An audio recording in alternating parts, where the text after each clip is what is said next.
Tentu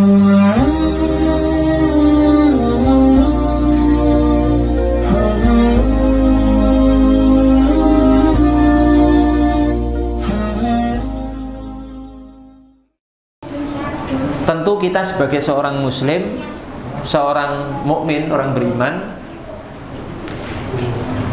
meyakini rukun iman, gitu. Meyakini rukun iman. Rukun iman enten pinten? 6. Ada 6. Rukun iman ada 6. Salah satu rukun iman niku yang terakhir al-iman bil yaum, yang sebelumnya kelima yaitu al-iman bil yaumil akhir, beriman kepada hari akhir. Nah, salah satu bentuk keimanan kepada hari akhir niku keimanan kepada adanya surga dan neraka. Kita harus beriman, Pak, membenarkan, meyakini bahwa surga niku ada dan neraka niku ada. Walaupun kita belum pernah melihat, belum pernah kalau panjenengan menyaksikan, belum pernah merasakan juga gitu. Tapi kita dipaksa, diwajibkan untuk beriman karena itu datang dari, beritanya datang dari sinten? Allah Subhanahu wa ta'ala selaku pencipta kula panjenengan. Dibawa oleh malaikat Jibril dan disampaikan kepada Nabi Muhammad sallallahu alaihi wasallam.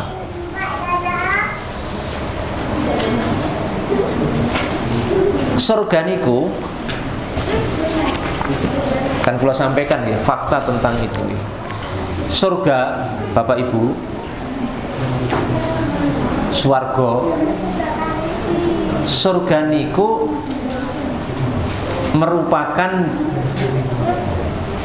darun au daru khuludin muslim, merupakan tempat kembali yang bersifat kekal bagi orang-orang beriman.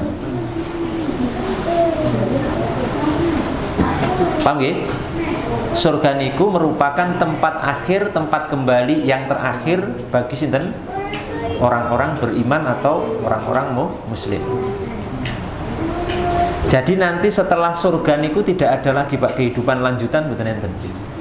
Kalau kula kan kita semua mengalami fase kehidupan kita dari alam kandungan, alam dunia, alam barzah, kemudian nanti akhirat dan akhirnya apa surga atau neraka.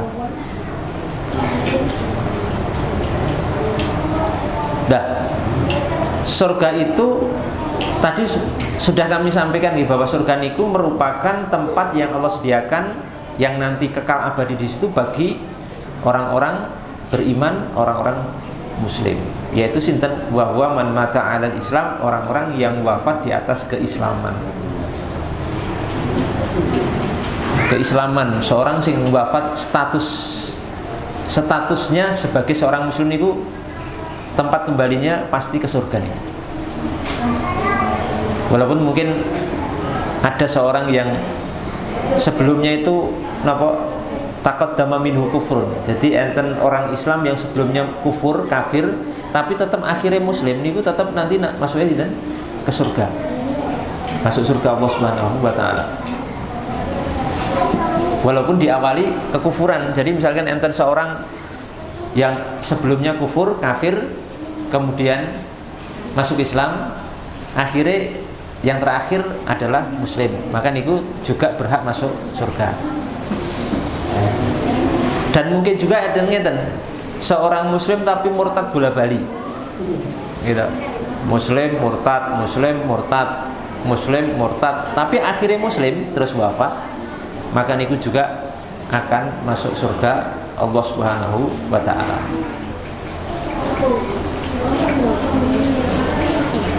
Nah, termasuk orang-orang yang akan masuk surga Allah Subhanahu wa ta'ala itu adalah dari kalangan al-muslim al-usah, muslim yang bermaksiat pada Allah Subhanahu wa ta'ala. Artinya seorang muslim, kaum muslimin statusnya muslim tapi pelaku maksiat, dan dia meninggal dunia di atas kemaksiatannya, itu meski demikian kalau status dia yakin masih sebagai seorang muslim, itu tetap akan masuk surga Allah Subhanahu wa ta'ala. Paham ya? Niku kehebatan Islam, Pak. Pelaku maksiat sekalipun kalau dia mengimani rukun iman, meyakini mengamalkan rukun Islam, mengimani dan mengikuti kanjeng Nabi Muhammad SAW, dia akan masuk surga. Akan masuk surga. Kenapa? Karena pelaku maksiat dari kalangan muslimin ini memiliki sesuatu yang sangat besar, yaitu apa? Kalimat la ilaha illallah. Kalimat la ilaha illallah niku satu perkara yang tidak ada bandingnya nilainya bagi seorang muslim di hadapan Allah Subhanahu wa taala. Karena itulah kok pelaku maksiat bisa masuk surga. Jadi pelaku maksiat dari kalangan muslimin itu, seburuk-buruknya seorang muslim itu masih lebih baik dari sebaik-baik orang non muslim. Maksudnya baik menurut mereka gitu. Seburuk apapun seorang muslim, pelaku maksiat, pezina, penjudi, pemabuk, pencuri, bahkan pembunuh, bahkan kalau dia masih muslim, itu tetap nanti akhir kehidupannya akan masuk surga Allah Subhanahu wa taala. Mungkinkah seorang muslim pelaku maksiat masuk neraka? Mungkin kan? Mungkin. Tapi kalau ada seorang muslim, misalkan karena dia pelaku maksiat gitu, terus masuk neraka, itu mungkin. Tapi tidak akan kekal. Tidak akan kekal sama sekali. Tidak ada seorang muslim satupun yang akan kekal dalam neraka, seburuk apapun dia, sebanyak apapun dosa yang dia lakukan di dunia. Karena dia punya itu, Pak, punya iman itu loh. Punya iman, punya Islam. Minimal iman itu, iman kepada Allah Subhanahu wa taala dan menjadi pengikut Nabi Muhammad sallallahu alaihi wasallam. Nah, kalau ini mungkin sebagian baru dengar fakta ini ya, saya akan sampaikan bahwa kalau ada seorang muslim yang pelaku maksiat masuk neraka, misalkan dosanya sekian banyak, terus dia divonis oleh Allah Subhanahu wa taala masuk neraka. Misalkan kamu untuk membersihkan dosa-dosa maksiatmu, kamu masuk neraka 10 tahun umpama 10 tahun. Setelah 10 tahun kan pun impas, bersih gitu, maksiatnya pun bersih, terus diangkat oleh Allah masuk ke dalam surga. Dan jenengan kata gini, bahwa ketika seorang muslim karena memiliki dosa maksiat yang banyak kemudian mampir neraka untuk disucikan dari dosa-dosanya, misalnya divonis 10 tahun di neraka, dengan kehebatan iman dan keislamannya, ketika dia nanti masuk neraka untuk membersihkan itu, dia akan diwafatkan oleh Allah Subhanahu wa taala di neraka itu, dan dia hanya akan merasakan azab itu lahdotan, sejenak. Setelah itu sisa waktunya dia itu, dia tidak akan merasakan siksa di neraka sampai dia keluar dari neraka. Paham itu maksudnya? Ya kan? Jadi misalkan ya, ada muslim A, dia pelaku maksiat, dia mungkin pemabuk, penjudi, makanan haram, ini mencuri dan sebagainya. Kan ini apa? Dosa nih, maksiat. Ini tetap muslim, Mbak, karena maksiat selain syirik niku tidak bisa mengeluarkan seorang dari Islam. Dia muslim. Lah, dia kan mungkin divonis oleh Allah Subhanahu wa taala masuk neraka. Karena apa? Ini tidak diampuni dosa-dosanya niki. Harus dibersihkan, disiksa dulu di neraka, baru setelah selesai impas, misalkan divonis tadi 10 tahun, kan baru dikeluarkan di neraka terus masuk ke dalam surga. Ngaten ta? Lah, niki deh yang saya ingin sampaikan. Nanti seorang muslim yang seperti ini yang masuk neraka untuk membersihkan dosanya itu, ketika masuk neraka niku, dia hanya akan merasakan siksa itu sejenak, sebentar saja. Terus setelah itu sisa waktunya sampai 10 tahun itu dia tidak akan merasakan pedih dan beratnya azab Allah Subhanahu wa taala di neraka, karena dimatikan oleh Allah Subhanahu wa taala sampai nanti keluar dari neraka. Jadi misal ya, 10 tahun itu dia dimasukkan neraka, baru beberapa menit tok merasakan siksa neraka, lah sisa waktunya sampai 10 tahun terakhir itu dia tidak akan pernah merasakan siksa Allah Subhanahu wa taala. Paham betul ini? Paham. Niku karena apa? Kehebatan iman, kehebatan la ilaha illallah. Saya bacakan teksnya ya, supaya ini jangan dikira ini dari saya, tapi ini ada referensi Mbak, ada rujukannya, ada sumbernya. Di sini sebutkan bahwasanya balla yadumu adzabuhum fiha muddata baqaihim. Jadi siksanya untuk orang-orang beriman oleh kaum muslimin yang masuk neraka itu tidak bisa kekal. Kita tidak kekal, Pak. Li'annahum yamutuna ba'da dukhuli bilahdatin ma ya'lamullahu miqdaraha. Di mana mereka niku setelah masuk neraka akan dimatikan oleh Allah Subhanahu wa taala. Kaum muslimin yang masuk neraka itu setelah masuk di neraka, setelah sejenak masuk neraka niku, baru sejenak niku sudah dimatikan oleh Allah Subhanahu wa taala, ya, sesuai dengan waktu yang Allah kehendaki. Jadi masuk neraka sejenak, sejenaknya kita tapi nggak tahu ya, berapa sejenak, tapi nggak panjang, singkat. Setelah itu dimatikan di neraka sampai jatah siksanya berapa puluh tahun itu selesai. Kalimat dimatikan di sini maksudnya bukan mati dalam arti mati seperti kita di dunia ya, bukan, tapi mati di sini maksudnya dimatikan rasa. Jadi disiksa ya benar disiksa, tapi tidak merasakan pedih dan sakitnya siksaan itu sampai keluar dari api neraka. Kalau pendekatannya ngeten, kalau di dunia itu seperti dibius, dimati rasa. Ngerti mboten dibius?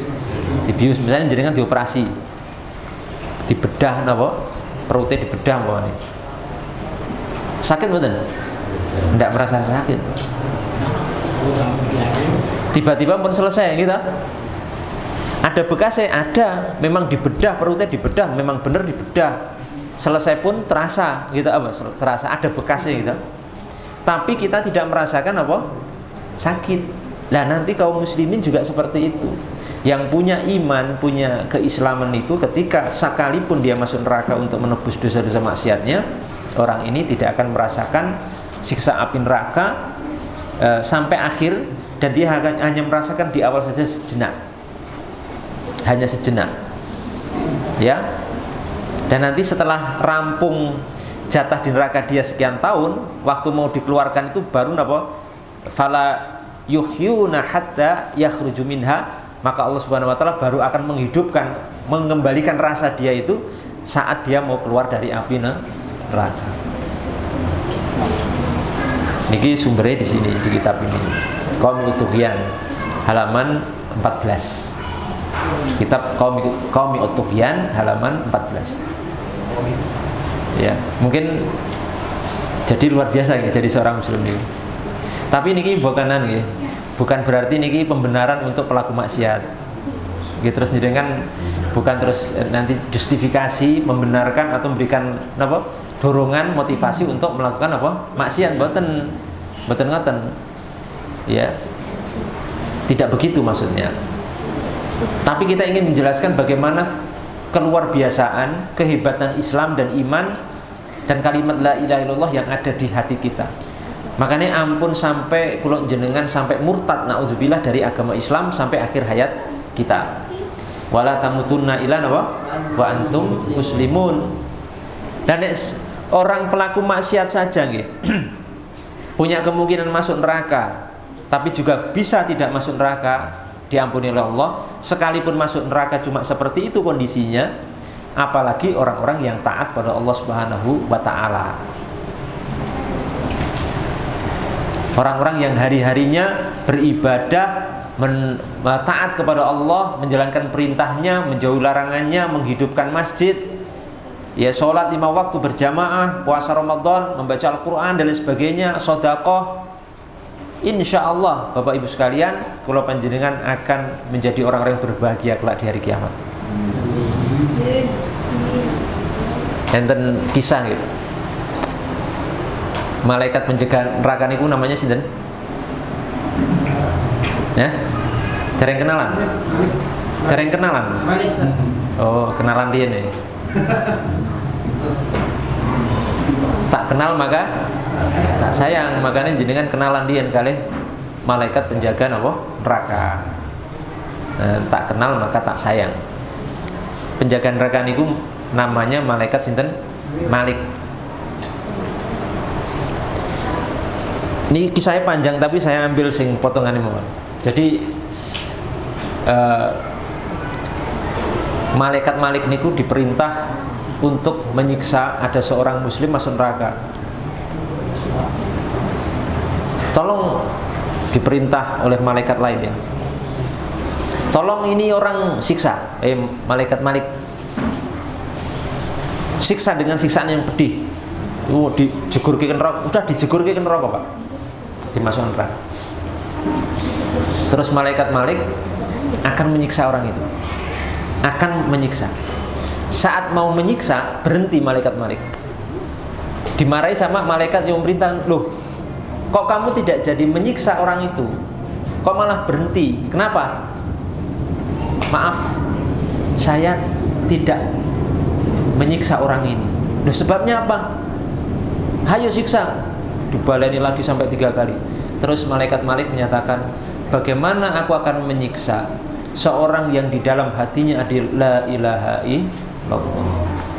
Bagaimana aku akan menyiksa seorang hamba yang di dalam hatinya ada la ilaha illallah, persaksian bahwasanya tidak ada sesembahan kecuali Allah Subhanahu wa taala, dan keimaman kepada kerasulan Nabi baginda Rasul Muhammad sallallahu alaihi wasallam. Ditolak sama malaikat Malik, Pak, dengan sebab ini.